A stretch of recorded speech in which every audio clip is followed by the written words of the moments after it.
hard choice you'll face in the near future. It might be between two careers, artist and accountant, or places to live, the city or the country, or even between two people to marry. You could marry Betty, or you could marry Lolita. Or it might be a choice about whether to have children, to have an ailing parent move in with you, to raise your child in a religion that your partner lives by but leaves you cold, or whether to donate your life savings to charity. Chances are the hard choice you thought of was something big, something momentous, something that matters to you. Hard choices seem to be occasions for agonizing, hand-wringing, the gnashing of teeth. But I think we've misunderstood hard choices and the role they play in our lives. Understanding hard choices uncovers a hidden power each of us possesses. What makes a choice hard is the way the alternatives relate. In an easy choice, one alternative is better than the other. In a hard choice, one alternative is better in some ways, the other alternative is better in other ways, and neither is better than the other overall. You agonize over whether to stay in your current job in the city or uproot your life for more challenging work in the country because staying is better in some ways, moving is better in others, and neither is better than the other overall.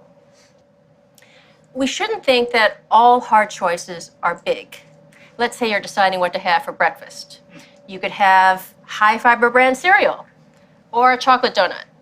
Suppose what matters in the choice is tastiness and healthfulness.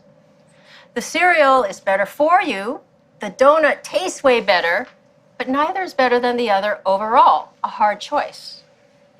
Realizing that small choices can also be hard may make big hard choices seem less intractable.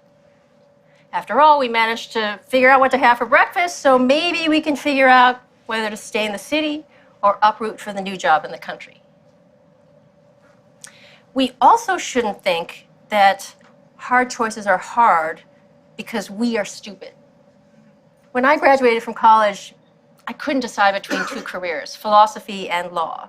I really loved philosophy. There are amazing things you can learn as a philosopher, and all from the comfort of an armchair. But I came from a modest immigrant family where my idea of luxury was having a pork tongue and jelly sandwich in my school lunchbox. So the thought of spending my whole life sitting around in armchairs just thinking, well, that struck me as the height of extravagance and frivolity. So I got out my yellow pad, I drew a line down the middle, and I tried my best to think of the reasons for and against each alternative. I remember thinking to myself, if only I knew what my life in each career would be like. If only God or Netflix would send me a DVD of my two possible future careers, I'd be set. I'd compare them side by side. I'd see that one was better, and the choice would be easy. But I got no DVD. And because I couldn't figure out which was better, I did what many of us do in hard choices. I took the safest option. Fear of being an unemployed philosopher led me to become a lawyer. And as I discovered, lawyering didn't quite fit. It wasn't who I was. So now I'm a philosopher, and I study hard choices.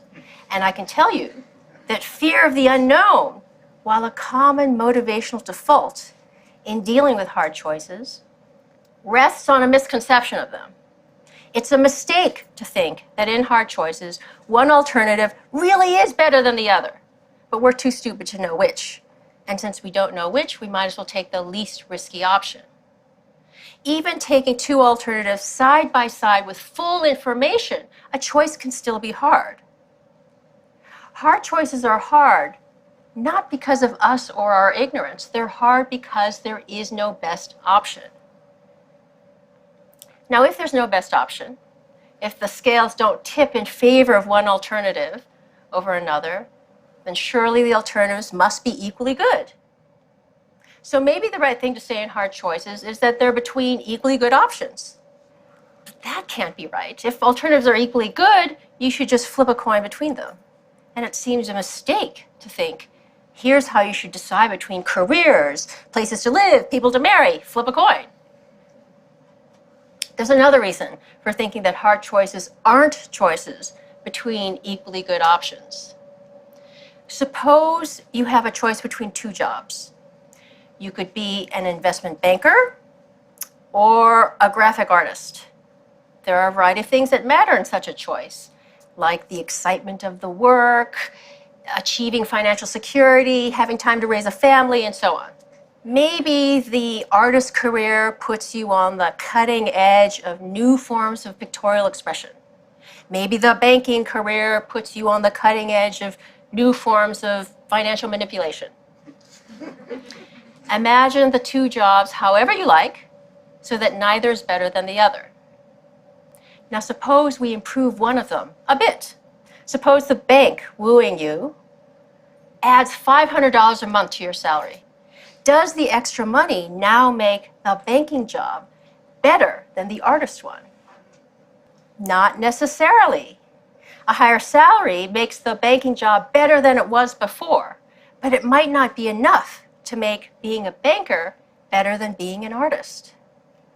But if an improvement in one of the jobs doesn't make it better than the other, then the two original jobs could not have been equally good. If you start with two things that are equally good and you improve one of them, it now must be better than the other. That's not the case with options and hard choices. So now we've got a puzzle. We've got two jobs. Neither is better than the other, nor are they equally good. So how are we supposed to choose? Something seems to have gone wrong here. Maybe the choice itself is problematic and comparison is impossible.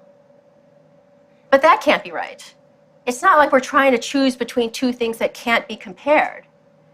We're weighing the merits of two jobs, after all, not the merits of the number 9 and a plate of fried eggs. A comparison of the overall merits of two jobs is something we can make, and one we often do make. I think the puzzle arises because of an unreflective assumption we make about value. We unwittingly assume that values, like justice, beauty, kindness, are akin to scientific quantities like length, mass, and weight. Take any comparative question not involving value, such as which of two suitcases is heavier? There are only 3 possibilities. The weight of one is greater, lesser, or equal to the weight of the other. Properties like weight can be represented by real numbers, 1, 2, 3, and so on. And there are only 3 possible comparisons between any 2 real numbers. One number is greater, lesser, or equal to the other. Not so with values. As post-Enlightenment creatures, we tend to assume that scientific thinking holds the key to everything of importance in our world. But the world of value is different from the world of science. The stuff of the one world can be quantified by real numbers, the stuff of the other world can't. We shouldn't assume that the world of is, of lengths and weights, has the same structure as the world of ought, of what we should do. So if what matters to us, a child's delight, the love you have for your partner, can't be represented by real numbers, then there's no reason to believe that in choice, there are only 3 possibilities, that one alternative is better, worse, or equal to the other. We need to introduce a new 4th relation beyond being better, worse, or equal that describes what's going on in hard choices. I like to say that the alternatives are on a par. When alternatives are on a par, it may matter very much which you choose. But one alternative isn't better than the other. Rather, the alternatives are in the same neighborhood of value, in the same league of value, while at the same time being very different in kind of value. That's why the choice is hard. Understanding hard choices in this way uncovers something about ourselves we didn't know. Each of us has the power to create reasons. Imagine a world in which every choice you face is an easy choice. That is, there's always a best alternative. If there's a best alternative, then that's the one you should choose, because part of being rational is doing the better thing rather than the worse thing, choosing what you have most reason to choose. In such a world, we'd have most reason to wear black socks instead of pink socks, to eat cereal instead of donuts, to live in the city rather than the country, to marry Betty instead of Lolita. A world full of only easy choices would enslave us to reasons. When you think about it, it's nuts to believe that the reasons given to you dictated that you had most reason to pursue the exact hobbies you do, to live in the exact house you do, to work at the exact job you do. Instead, you faced alternatives that were on a par, hard choices, and you made reasons for yourself to choose that hobby, that house, and that job. When alternatives are on a par, the reasons given to us, the ones that determine whether we're making a mistake, are silent as to what to do. It's here in the space of hard choices that we get to exercise our normative power, the power to create reasons for yourself, to make yourself into the kind of person for whom country living is preferable to the urban life. When we choose between options that are on a par, we can do something really rather remarkable. We can put our very selves behind an option. Here's where I stand. Here's who I am. I'm for banking. I'm for chocolate donuts. This response in hard choices is a rational response, but it's not dictated by reasons given to us. Rather, it's supported by reasons created by us. When we create reasons for ourselves to become this kind of person rather than that, we wholeheartedly become the people that we are. We might say that we become the authors of our own lives.